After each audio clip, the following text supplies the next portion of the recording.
Our guest this week on Veterans Chronicles is World War II and U.S. Navy veteran Bill Norberg. He is also a veteran of the critical Battle of Midway in June of 1942. That was the turning point in the Pacific Theater. And Mr. Norberg, thank you very much for being with us. My pleasure. Well, let's start with the beginning of your story. Where were you born and raised? I was born in Leamington, Wisconsin, a small community, not even a community, a village you might call it, up in upstate Wisconsin. And when did you join the service? I joined the service in February of 1941. Okay, so that's prior to Pearl Harbor. Why did you decide to join then, and why did you join the Navy? For one thing, the draft was coming up, and I didn't particularly care for that Army business. And not only that, Admiral Byrd had come around to our town where I lived in Illinois at the time and given a very rousing speech on his Antarctic adventures. And I was absolutely enthralled by that. And I'd known other people that had been in the Navy. In fact, a neighbor of mine right across the street from me had joined the Navy shortly ahead of me. And he came back and told me that if I joined the Navy, I could go to San Diego. I had a sister and an aunt and an uncle in San Diego. And I thought that was a pretty good deal. So I joined the Navy, and I saw my sister, my aunt, and my uncle, and shortly I was out to sea. Sounds great. Obviously, in December of that year, things changed a little bit. Well, they did. That's true. What was your reaction to Pearl Harbor? I think my reaction was the same as what was general in the Navy. We were very much disturbed that the so-called backbone of our fleet, the battle wagons, had been put down the way they had, and we were very, very apprehensive about our prospects. In the war, or where you personally would be going and so forth? Well, we knew as an aircraft carrier that we'd be out there on the front lines looking for the Japanese, and that's exactly what we did right after Pearl Harbor. Look and look. Of course, they were long gone. Mm-hmm. So what did that mean for you immediately afterwards? What did the Enterprise do once that happened? Well, the day after Pearl Harbor happened, we pulled into Pearl Harbor for reprovisioning and rearming. And then we set out looking for the Japanese. And we did that for probably a month and a half. And of course, it was in vain because they were long gone. So then what was the mission? Well, after a month and a half, the powers that be decided it was time to smack them a little bit. So Yorktown and the Enterprise, with Bull Halsey in charge, headed to the Marshall Gilbert Islands, and we did a pretty good job on them. And by we, of course, I'm talking about our air groups that bombed and sank ships and ruined shore installations there. And what's your role on board at this point?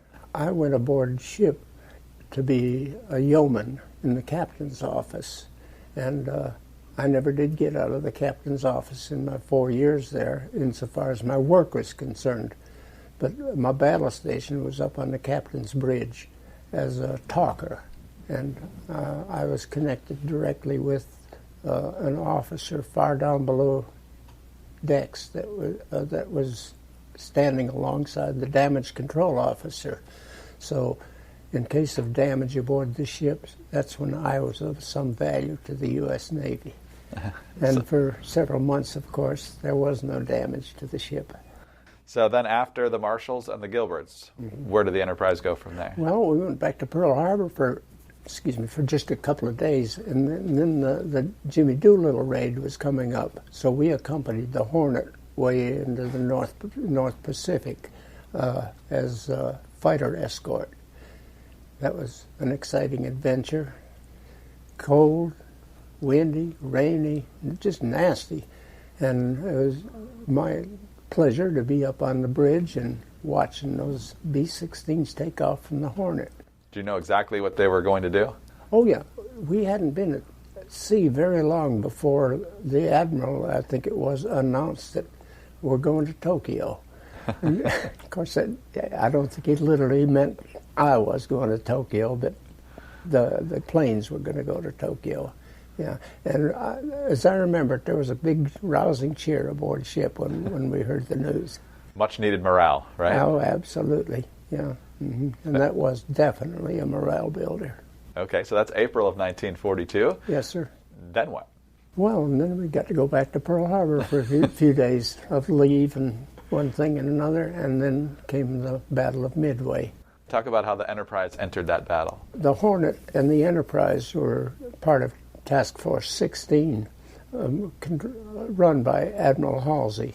But he, in the meantime, had gotten a pleurisy or something to that effect, and he had to go to shore, and he nominated Spruance, Admiral Ray Spruance, to take his place. So Spruance was aboard our ship. We were accompanied by the Hornet. And then somewhere along the line, the Yorktown magically disappeared. So there were now three of us. And we had heard, or I seem to remember hearing, that there were as many as 6 Japanese carriers.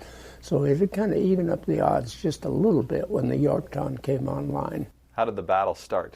Well, of course, the Japanese attacked the island first of all, and our people on the islands tried to reciprocate by going after their shipping, but those people were not experienced in naval bombardment, and so far as I know, they never got a single hit on the Japanese ships.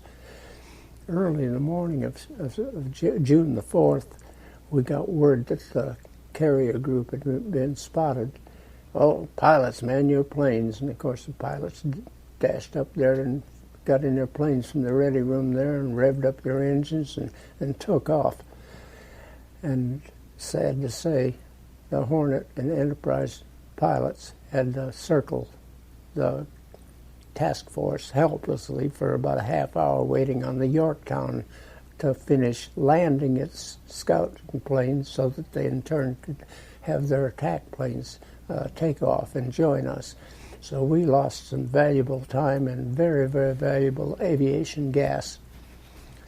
At first announced there was going to be a mass raid on the Japanese, all carriers just bunching up as one, but that never did materialize. And as a matter of fact, in the case of the Enterprise, our torpedo squadron got separated, and then our fighter squadron got separated from the bombers. And the fighter squadron wound up helping the Hornet torpedo planes as they were being attacked. And that left our bombers high and dry until McCluskey could look down there and see that beautiful white wake from that Japanese destroyer. And he said, "This is the way I've got to go." In about 2 or 3 minutes' time, he found the Japanese carriers, and they were just ripe for the plucking. No fighter defense up in the air there. They were all down battling the torpedo planes.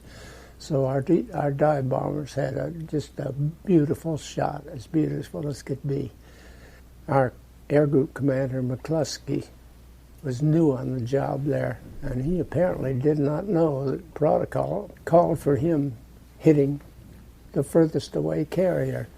So he attacked the nearest carrier. Our people, most of our people, hit the nearest carrier.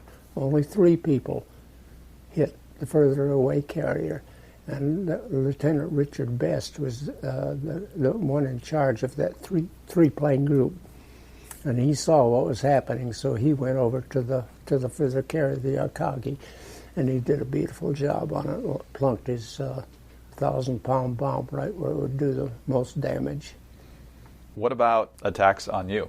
Did the Japanese successfully hit the Enterprise, and what did that mean? No. Not at all? Not at all. Never saw an enemy plane that day. I beg your pardon. We might have, because we saw the Yorktown being attacked. My feelings were, that's our sister ship. I don't like it. And we felt very badly when she had to go down. Did your ship help to rescue those who had to evacuate? Oh, no. That would have been the job of some cruisers or destroyers, probably destroyers, and possibly even submarines. Well, we're going to take a quick break here on Veterans Chronicles. Our guest today is U.S. Navy veteran Bill Norberg, veteran of the critical Battle of Midway, served the entirety of World War II on board the USS Enterprise, and we'll talk a whole lot more about that when we come back right after this break. We're back on Veterans Chronicles. I'm Greg Columbus, joined today by World War II and U.S. Navy veteran Bill Norberg, who served, as you can see on his wonderful baseball cap there, the USS Enterprise throughout the entirety of World War II in the Pacific Theater. And sir, we were just talking about the great success, obviously, for the United States at the Battle of Midway. At that point, did you understand just how significant this battle was? No, I certainly did not from a personal standpoint. I've read subsequently that some of the big dogs in the Navy got a pretty good understanding that we'd cleaned their plow pretty well and things were going to look a lot better than anticipated. Let's talk about where you went from there. Of course, we went back to Pearl Harbor for a short time, as we always did, and then came the Battle of Eastern Solomons in August, and that was just an offshoot of the Marine invasion of Guadalcanal on August the 7th of 42. We were there for the original landings and stayed there pretty much for the month of August. Was the general plan to soften up Guadalcanal for the landing? That, and of course, to support them in case the enemy came in trying to land reinforcements or trying to knock us out of the war. Is there any Japanese carrier or significant Japanese air resistance? There was significant Japanese resistance off and on early. And then on August 24th of 42 came the Battle of the Eastern Solomons when the Japanese sent their carrier force down there to do battle with us. How did that play out? Well, I survived, but quite a few of my shipmates didn't. We got hit really badly in three different bombs, and we had about 80 some casualties, as I recall. The ship was damaged structurally, and that required some repairs. So take us onto the bridge as this is playing out, and you're interacting with the superior officers and relaying this information. What was it like? Very hectic. First of all, when there was little or no action, or action wasn't imminent against us, I would try to give a little bit of a play-by-play to the people down below so they wouldn't be completely in the dark. And I'm sure that must have been somewhat of a help to them.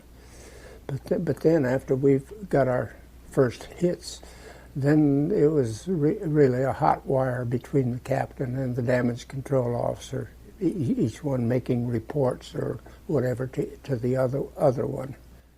What did you notice about your leadership during a crisis like that? You're talking about the commanding officer? Yes, sir.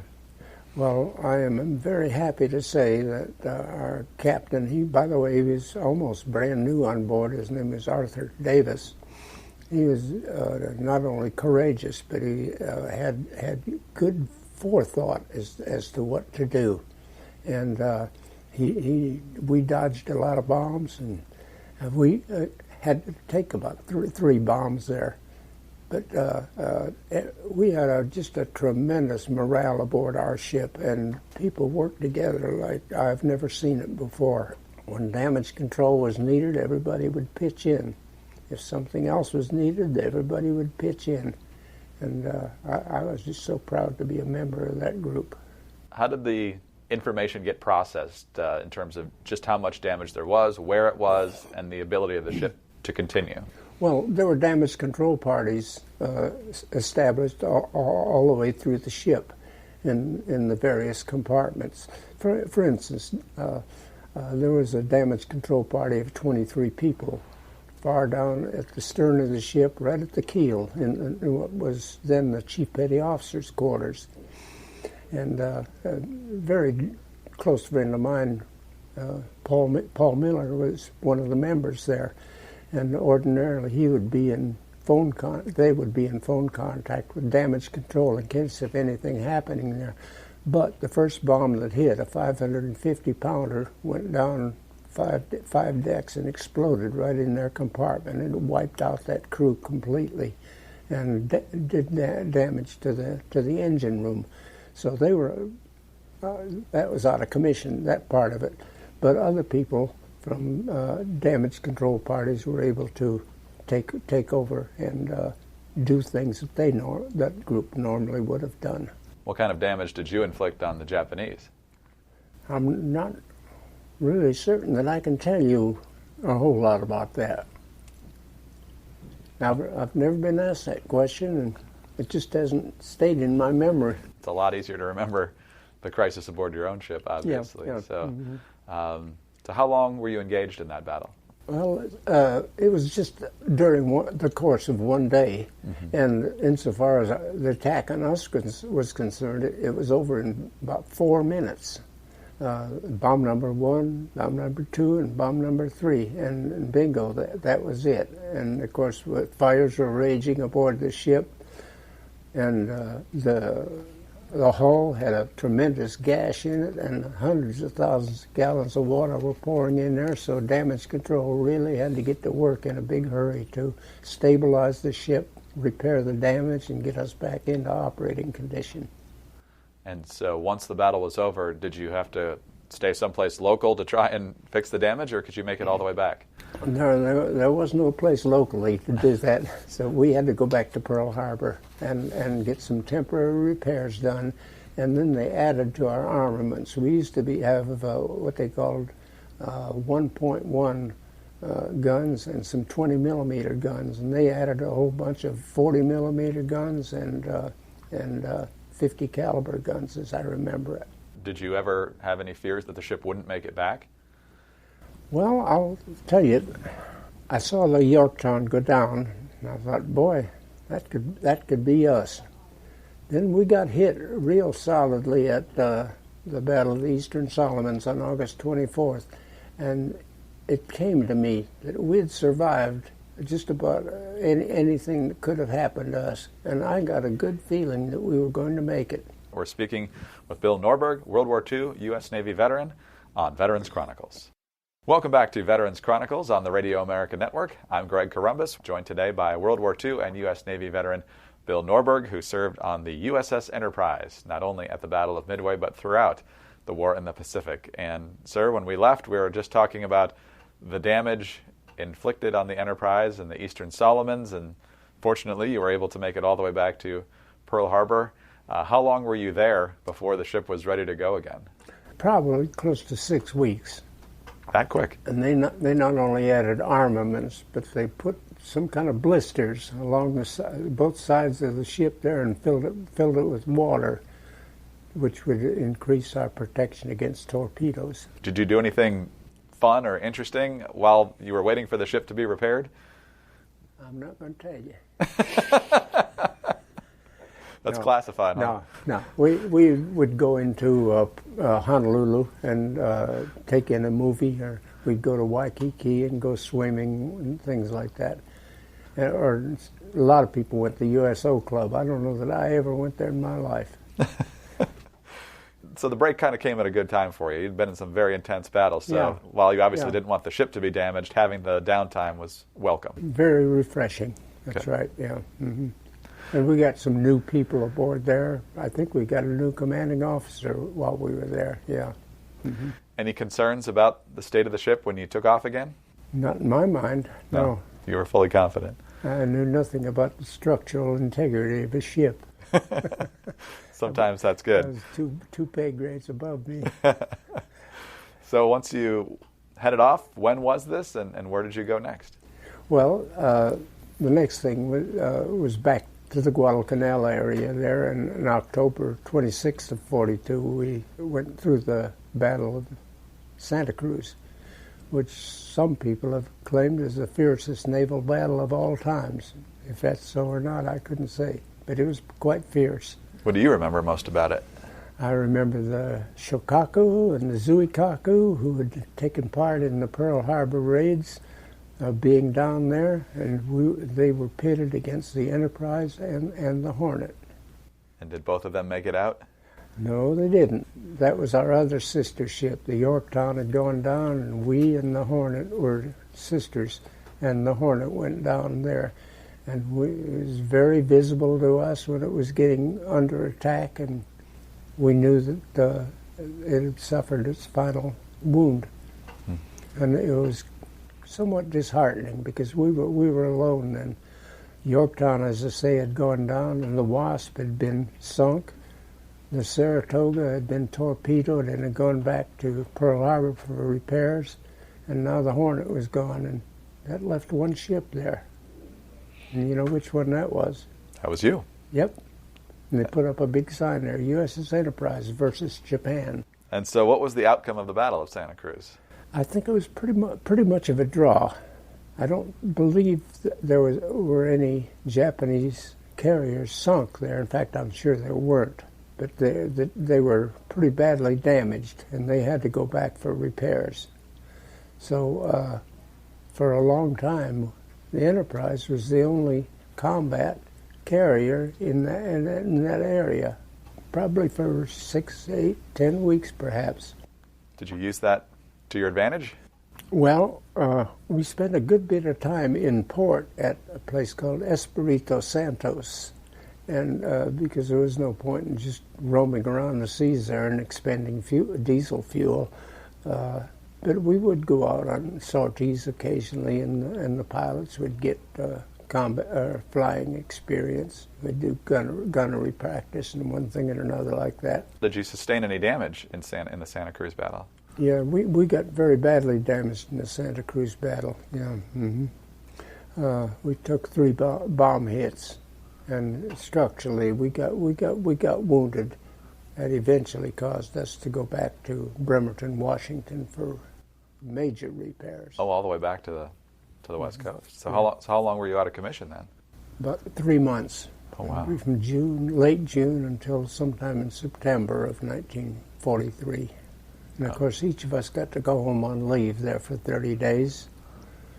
Some of the folks had not had a leave since 1940 because the ship hadn't been back in the States since 1940.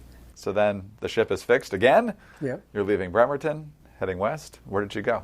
We went out to the South Pacific somewhere, and I can't tell you precisely where. I think we might have visited Kwajalein and Marcus Island and the likes of that, dropping a bomb or two against the Japanese.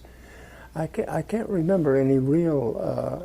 I know there was no defensive action whatsoever during that time, and I think there was very little offensive action until the Essex-class carriers came online, and they started popping them out like as though they were eggs being hatched. And the next thing you know, there's a dozen and a half big carriers out there in the Pacific, as against 1 or 2 the way it had been. And then there's other landings that you supported, correct, at Saipan and yes, Guam? Saipan, Tinian, Guam, the Philippines, worked our way up, Iwo Jima, and lastly, Okinawa. Did it ever become normal to you, or was every different engagement completely different? In our case, it was practically all the same thing. Very seldom did we see the enemy. Our airplanes were doing the damage to the enemy. So it was watching planes take off and land, and hope that we wouldn't be seeing any of those little fellas. It's probably easier to think about in hindsight, but at the time, did you notice Japanese resistance at each of these landings getting weaker? Or was it hard to tell based on the fact that you couldn't see the enemy? Well, after I think it was after our Philippines ordeal, resistance was practically nil insofar as aircraft to aircraft was concerned, until the kamikazes came along. When did you first encounter those? Just as Iwo Jima was secured and we started the battle for Okinawa. Okay, so the spring of 45. Yes, sir. And in March of 45, they really came at us in full force. And that continued up until, well, we were the last carrier to be hit by kamikaze, and that was May 1945. And that's not to say that a few kamikazes didn't come around after that, but the big bulk of them were over with by that time. Were you aware of the concept of the kamikaze before you had to deal with it? Oh, you bet your life we were. Yes, sir. I'll tell you, back in 1942, I'm not sure if I mentioned that or not, after the Marshall and Gilbert raids, I think 3 Japanese bombers came, 4 of them came after us, and 3 of them were shot down, and one of them managed to get through to us, and he was doing his best to crash into us. He came alongside from port to starboard toward the rear of the ship, and there was a gunner that was doing something. I don't know what he was doing, and he jumped in one of the SBDs and got that saddled into that 50 caliber machine gun in the rear of the plane and started shooting at that Japanese plane. And the plane sheared off the tail of the plane he was on the flight deck, which is very, very dangerous. And that guy was recognized as a real hero. That's the outside of a couple of Japanese prisoners of war that we had down on our brig. That Japanese pilot was the only actual enemy I saw during the war. I was on the port wing of the bridge, and I looked toward the stern there, and there was this plane coming along, and this Japanese guy, not looking through the windshield, he had his head out the window like that. And I kind of thought maybe he was dead. I wasn't sure. But anyway, he was just coasting along, and I could see him just as clear as anything could be. Let's talk about Leyte Gulf. Enterprise was there as well. This is obviously part of the reclaiming of the Philippines. Yeah.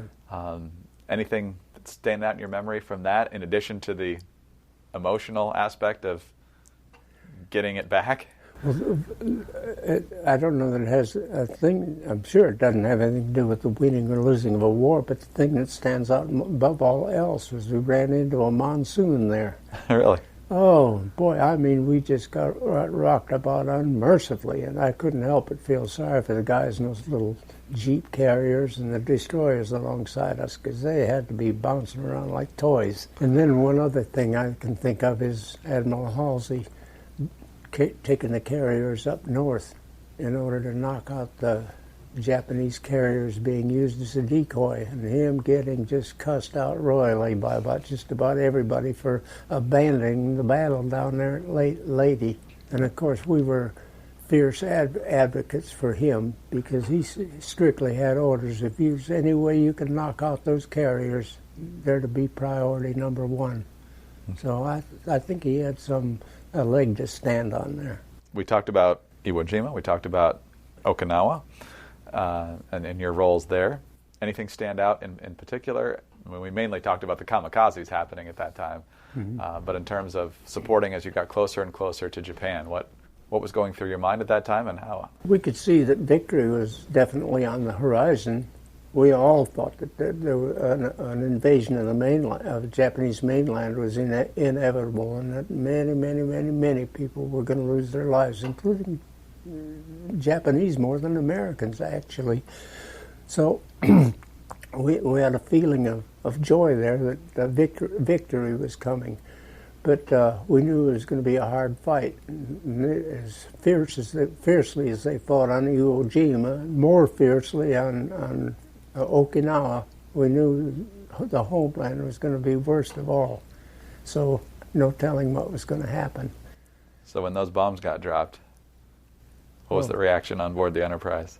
Well, I was only there for the first one, if I remember right. We were just so happy. We didn't say that's going to end the war, but we knew it had to be a terrible trauma situation for the Japanese. I got transferred off the ship the day that they dropped the one on Nagasaki, and I think I remember telling somebody, well, we're close to the end now. Yeah. You were on this same carrier, essentially, throughout the extent of the Pacific War, and obviously the fact that the Enterprise even made it through the entire Pacific War is amazing. What type of connection then and now do you feel towards the Enterprise, given how much time and the role you played on it? Well, the more I think about it, the less important I think my My job was, because I'll bet you during the whole time the war was on, I wasn't physically or orally or any way engaged in anything that would improve our situation more than just 3 hours during the whole war. Then again, I realized I was just a member of a team, and we had a good team aboard there, and I was so proud that I was honored to have served aboard the Enterprise, because they were wonderful people, and we worked together just wonderfully. And at some critical moments in the Pacific Theater, Midway, of course, Guadalcanal. I mean, and you survived some tough hits, but yeah.